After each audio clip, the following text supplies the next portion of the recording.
We end up hiring about 115 seasonal employees for Pumpkin Patch. Like our food lines will be 30, 40 people deep at each, and it stays busy like that all day.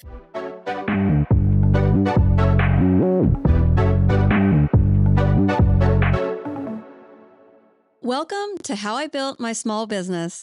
I'm Ann McGinty, your host, and today we have Kimi Chadwick chatting with us about running a pumpkin patch without any farming experience. Kimi is the co-owner of CRAVEN Farm, winners of the Best of Snohomish County 2 years in a row. She and her husband are incredibly savvy business owners who are utilizing vertical integration in nearly all aspects of their business, including a fleet of in-house concessions and floral design. It's no surprise that on the day of our interview, they closed on the purchase of White Wall Brewing Company, a local brewery that had been considering shutting down. They will be able to breathe new life and energy into the brewery while also expanding on their existing offerings by possibly bringing White Wall Brewery to their farm. Kimi is smart, yet incredibly humble, and I absolutely love her and her husband's innovative business approach. You can find a link through to her business in the episode's description. Before we jump into the interview, there is one thing you can do to help me grow the show, and that is to please hit the follow button on your favorite streaming platform. Thank you so much. Let's get started. Thank you to our listeners for being here today. Kimi, thanks for coming on the show. Yeah, thank you for inviting me on. Can you tell us the story of how you became the owner of CRAVEN Farm? Yes, little backstory. So my husband and I had been looking for a business where we could raise our kids, having them come to work with us and kind of see how a business is run. And we were actually looking for something similar to what we ended up with. We were looking actually over in Montana as well as all throughout Washington for any sort of pumpkin patch or Christmas tree farm. And once we found CRAVEN, we realized it was pretty much everything and more than we expected.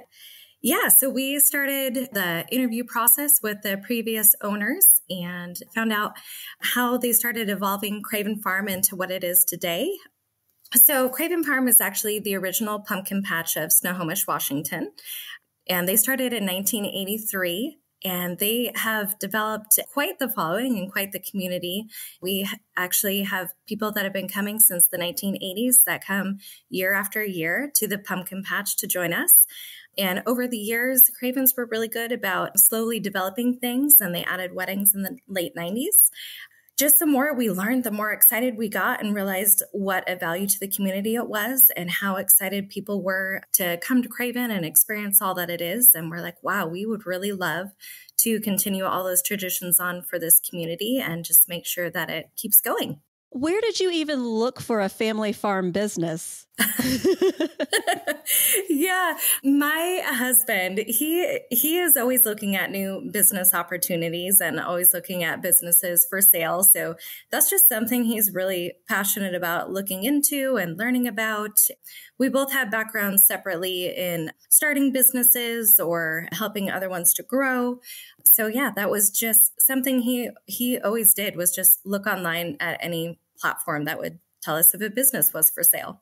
Wow. And you specifically were looking for a pumpkin patch or a Christmas tree farm. What about that type of a business model was the most attractive to you? A portion of it was that it wasn't something that we had done yet, which sounds kind of crazy. So I call it our previous life, we were not farmers. So it was kind of a big jump for us, but we knew we liked the family atmosphere of it and helping families create traditions and memories. And once we found CRAVEN, we realized they were already doing it and doing it successfully. And we saw a lot of growth opportunity within the business. And then we realized they were doing so many other things that fit really well with other businesses we have run. So myself, floral design, wedding coordination. I helped at my church growing up, coordinate weddings there as well. And then my husband was in the fair food concession business since he was 9.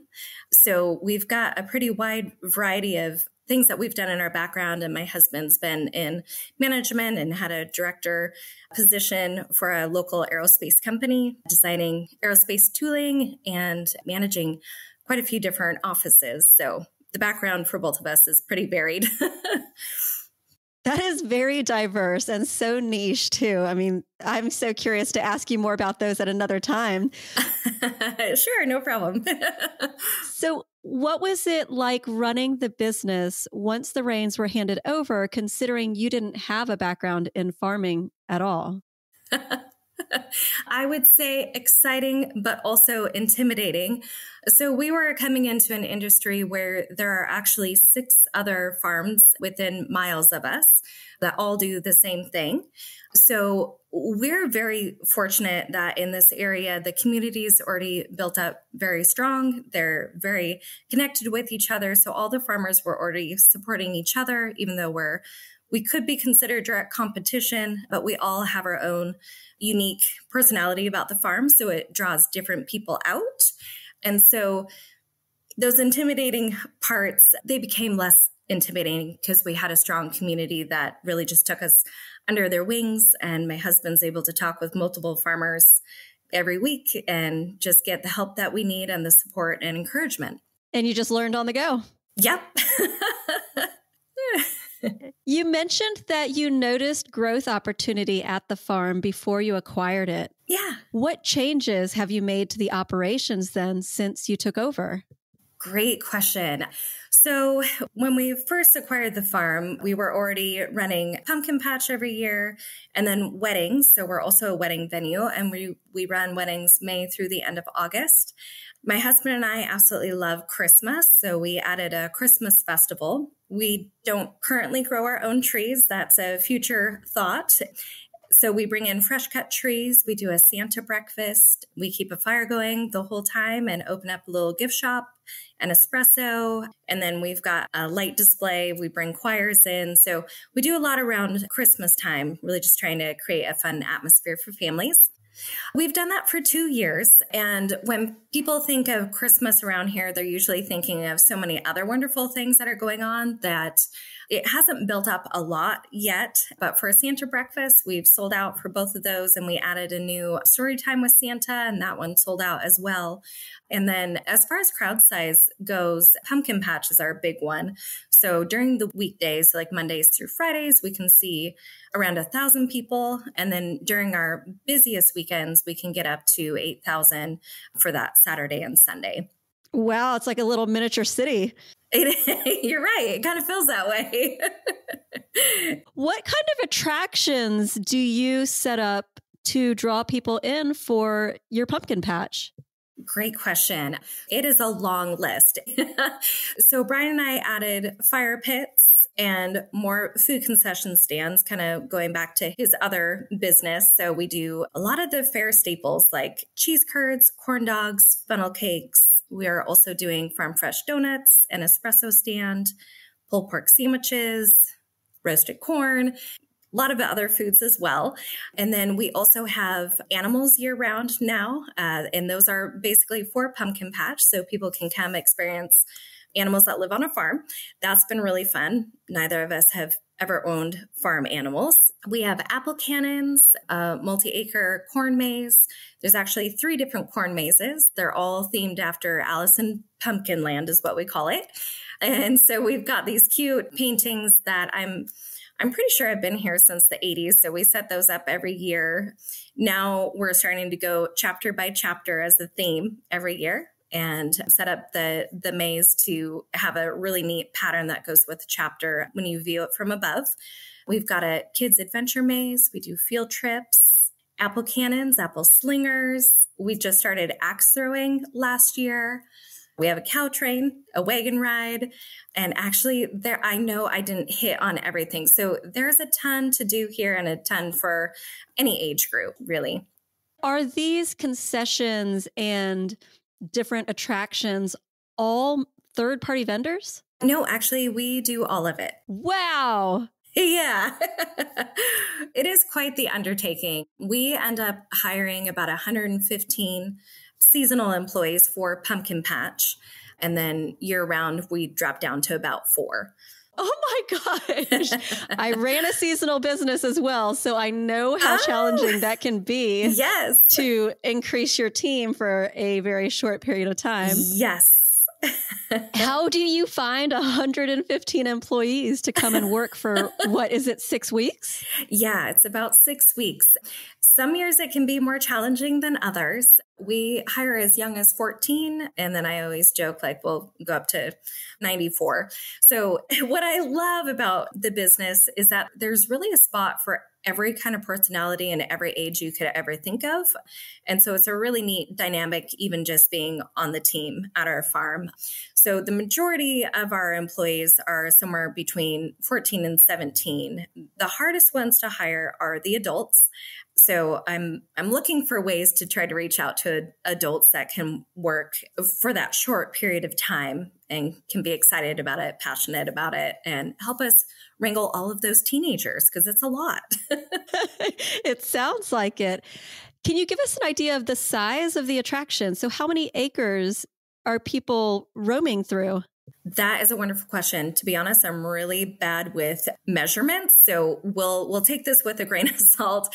So the maze usually takes about 12 acres, and then our buildings and food concessions, I would say probably another 12 to 15. We've got probably a 6-acre parking lot. And then we have all our other fields that are either resting or producing. So in total, we have about 70 acres at our farm. Oh my gosh, it's a lot bigger than I was expecting. Is there a fee for people to enter and or park? Great question. So parking is free. Entry onto the farm is also free. So there's a lot you can do without needing to buy a wristband. So you can go into our pumpkin patch. You can shop our outdoor fresh produce market. You can go into any of the food stands, and you can go into our gift shop. We do have a section that is kind of sectioned off. We call that our wristband area. So behind there is where a lot of our attractions are. So animals, jump pad, the mazes, and then with a wristband, you can also get onto the wagon ride as well as the cow train. And then we have some separate attractions like the apple cannon and axe throwing. And then all of our party room rentals and our fire pit rentals would all be separate. I can see how your different backgrounds have come into play in creating this. Yeah, I am so grateful. Can you give us an idea of how much you can make on a pumpkin patch weekend? With it being seasonal, we open mid-September. And so those weekends can be very, very slow, like maybe a couple hundred per stand. And you'll sell a little bit more with your pumpkins, but not too much because people aren't ready to purchase a pumpkin because they're curious if it will last till the end of the season or not. And then on our crazy busy weekends, like our food lines will be up to 30, 40 people deep at each, and it stays busy like that all day. We've noticed that with the different changes that we've put into place, we've been able to increase our food sales a lot, both through different offerings as well as instead of selling a single donut for $1, we switched it to be 6 donuts in a bag for $8. So if people want a donut, they're still going to buy, even if it's now a bag of 6. So even that small change had a huge impact on our sales. Oh, I bet. And it's a captured audience because I assume you can't walk to another cafe or restaurant in the area. Yeah, absolutely. We used to sell at fairs, one of my businesses. And yeah, I know how profitable it can be in a very surprising way. I mean, we just had popsicles. Oh, that sounds awesome. And we could sell $50,000 worth of popsicles in a weekend. So that's incredible. It's incredible. And with the number of concessions you have, let alone the attractions, I can imagine how lucrative it can be. Really amazing. Yeah. So for weddings, how many weddings can you comfortably accommodate during wedding season? Great question. So for us, we would be able to do upwards of 40. So those would be running Friday, Saturday, and Sunday. We are not fully booked, so I have capacity to take on more. Usually we have at least one wedding per weekend, mid-May through the end of August. So it stays pretty consistent. But that's also wonderful that once we get the whole venue ready for wedding season, it's just the maintenance and continual cleaning. When you found the CRAVEN farm and you decided that it was the right fit for you and your family, how did you finance the transaction? Great question. So we broke it into a couple of different phases. There was an asset sale and property sale. And we were fortunate in that the previous owner was still interested in working for a few more years alongside us. So there was like a portion of the sale, we bought sections of the property and then basically rented it back to them for the pumpkin patch operation. We set up like a notes payable. So we were actually paying the previous owners instead of doing like a full bank loan. Oh, they seller financed. Yes. So my husband is very, very smart in that area. So we were able to do it in stages so that it didn't all hit at once. And we could continue to work with the other owners so we could learn everything and have a few seasons under our belt before it was completely just us. I think that is so inspirational for people who are thinking that maybe they want to leave the corporate world and look for an idea like yours, to understand that you don't necessarily have to go with a bank. Yeah. That you can really negotiate it with the seller. Yeah. So, wow. Okay, so back to the opportunities you've created at the farm. Now you also host Easter egg hunts there. Can you tell us about those? Yeah. Oh my goodness. I think Easter has jumped up to be one of my favorite things that we do. This year was our first year ever doing it. We planned on just doing one day, but it went so well and we had so much more inquiry about it. We ended up doing a second day, which actually was even more successful than the first. So with the Easter egg hunt, we sold a wristband. We pre-sold online, which is something that a lot of the farms around us have been doing since COVID, but we stayed with the same business model of just cash your card at the gate if you were getting a wristband. So Easter ended up being a little bit of a tester for us to see how we liked the online platform and then the customer response. So yep, we gave out wristbands as they entered, and then we had two different fields, pretty large, one for tiny hunters that didn't want to be around big kids, and then a big field, and that was any age. It was an open hunt, so we didn't do any time. So there wasn't that mad rush and little kids getting trampled and parents being worried about them. So the goal was go out, grab 20 eggs, bring them back to our egg return. And then you go to our cashier stand. We turned it into our prize stand, I guess you could say. And then we used candy shoots from one of our Halloween events and actually pushed the prizes down through these cute little tubes. And then the kids caught them in their Easter baskets down at the bottom. So it was a fun little interactive thing for them. We had a barn set up with the Easter bunny. So we talked one of our teenagers into dressing up in a costume. That was really fun. We had a photo op area set up, 3 different crafts that they could do. We set up our hippity hop rodeo, which is just tiny little inflatable animals that about a 5-year-old and under can ride. And then we had our animals open so they could go visit with them. And then we also had our jump pad going. We did gigantic bubbles. And then we also had our gift shop open and our espresso open. This is like real entertainment. I mean, you're offering a place for families to just go for the whole day. What is your goal for CRAVEN Farm? So we definitely will continue with our big ones. So weddings and pumpkin patch. And then Christmas, I would love to find a way to make that as successful as Easter is, because I would say our Easter was more successful during those 2 days than an entire Christmas season if we were to take out like Santa breakfast and all of that. So trying to figure out like what are the families in the area looking for, what unique opportunities can we present at our farm that they can't find anywhere else. One of the big things that I want to do is make sure that people have access to come onto a real working farm and have it feel very authentic and not commercialized, and just basically share the farm with the community and find different ways to do that. I have an idea for you for the Christmas. Awesome. Well, we used to own a Christmas lighting business. Oh, very cool. We worked with amusement parks and city districts. And if it's not available in your area, then a drive-through Christmas lighting experience. Yes. If you have the road and the ability to create that, yeah, you could potentially partner and do a collaboration with a really large lighting company in your area. That's a great idea.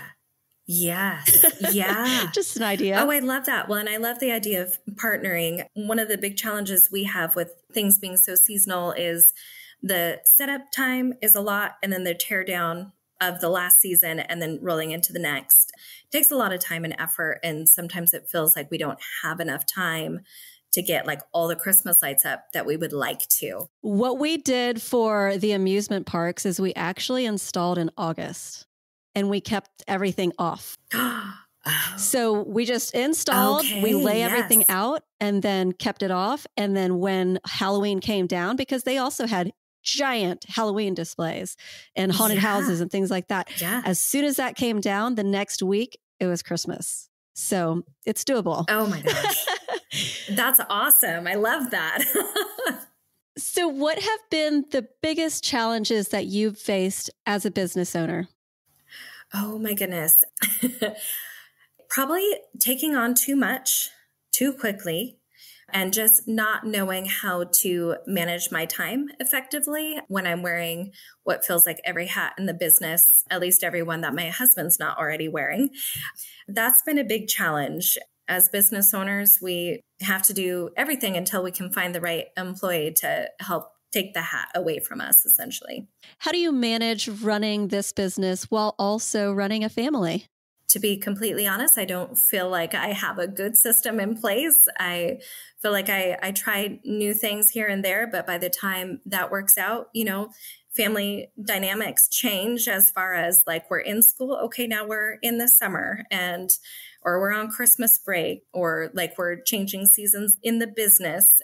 So yeah, it's definitely been a challenge and a constant conversation between my husband and I of like, hey, Kimi, you probably should leave your computer in the office so that when you're home, you're focused on the family. And so that's a hard one. I'm definitely more of a workaholic, and I love work. I love what we do. So trying to get myself to stop working on it is hard. Well, and how long has it been since you took over? We purchased in 2018 and worked with them through the next few years. When we first started, our kids were in diapers, so they're used to being here. They get it. And then 2 years ago is when we were fully just ourselves. What do you think has contributed to CRAVEN Farm being awarded the best of Snohomish County 2 years in a row?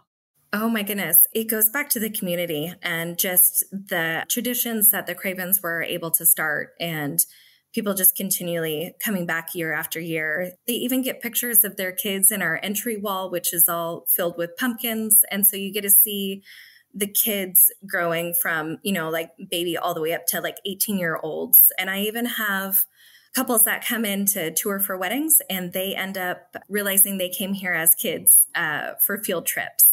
So it's this really cool kind of cycle of people coming through and the connections that they've made, or they worked at the farm when they were teenagers, when it was just a strawberry U-pick farm. So there's a whole history behind the farm before Pumpkin Patch even started. And anytime I meet people in Snohomish, they're like, oh, CRAVEN, yeah, I did this, I did that, and we love it there. So yeah, I think it's a lot of the long history and just the way we are able to welcome people. That's great. If someone wanted to look for or build a family business, what advice would you give them that would be really helpful? Oh, set your priorities early. And then as opportunities come to you, if that opportunity doesn't line up with your priorities and your goals for the business, I encourage you to learn to say no. That is something I have a very difficult time doing. So learn to say no early on, and that's okay. Oh, and also, just because you've got great ideas doesn't mean you have to do them all at the beginning. Like, start small and build on it. So like for our business, the CRAVEN started very small.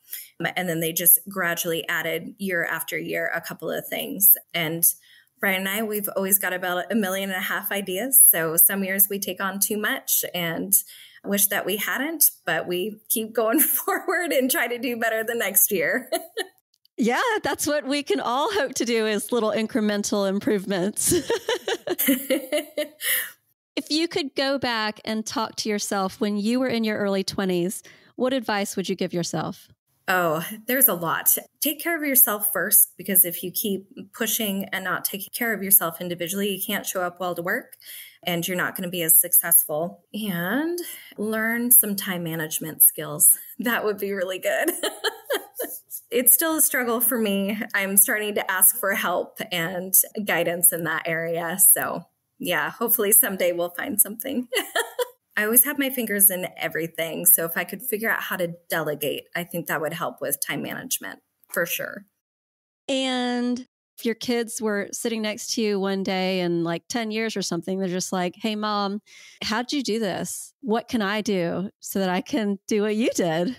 Don't be afraid to try new things. If we were afraid to farm, we wouldn't have this. And honestly, I cannot imagine doing anything else right now. I absolutely love what we do. And be willing to go out and talk with people. I used to be very, very, very shy. Most people would not think that about me anymore, but being able to talk with other business owners, even owners that do the same exact thing, just being able to be open and candid with them has really helped us and encouraged us. So be willing to talk to people.